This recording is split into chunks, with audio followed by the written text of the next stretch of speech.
వారం రోజుల నుంచి పని జరుగుతుంది. వచ్చిన వాళ్ళు కొందరు, ఎగ్గొట్టిన వాళ్ళు కొందరు అన్నది ఎవరు అన్నది నాకు తెలియదు, దేవుడు తెలుసు. రాత్రి అంతా బాగు చేస్తున్నాడు, మిరాకిల్ కదండి. ఇక్కడ వర్షం, అక్కడ వర్షం, ఇక్కడ వర్షం, ఈ సెంటర్లో వర్షం, కళ్యాణ మండపం పక్కన వర్షం, ఇక్కడ వర్షం, ఎన్సీసీ బ్యాక్గ్రౌండ్ బ్యాక్ సైడ్ అక్కడ వర్షం, ఇక్కడ వర్షం, ఎంత వర్షం, అంతా వర్షం. ఇశ్రాయేలు మీద మేఘం దిగినట్టు ఇక్కడ మాత్రం పొడిబారిన మేఘం ఉంది. ఈ మిరాకిల్ ఈవెంట్లో నీకు పాలు పంపులు ఉన్నాయా, ఎమ్మెల్యే గారిలాగా తిరిగావా అని దేవుడు అడిగితే ఏం చెప్తావు?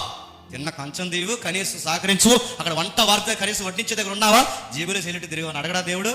సత్యానికి సహాయం చేయడం అంటే నేను వాక్యం చెప్పినప్పుడు వెంటనే రెఫరెన్స్ చదవడం కాదు, గుర్తుపెట్టుకో. తుప్పలు కొడతావో, బరకాలు తీస్తావో, ఆ డయస్ అలంకరిస్తావో, లేకపోతే ఉదయం నుంచి సాయంత్రం ఒక ఎండలో పడి తిరుగుతూ వచ్చేపోయి వాళ్ళ అడ్రస్ కొనుక్కుని ఇలా వెళ్ళండి, ఇలా రండి, మీకు ఏమన్నా ఇబ్బంది అయితే మేము దింపుతామని ఇలాంటివి ఏమన్నా వాకప్ చేస్తావా? సత్యానికి సపోర్ట్ ఇవ్వడం అంటే ఏంటి?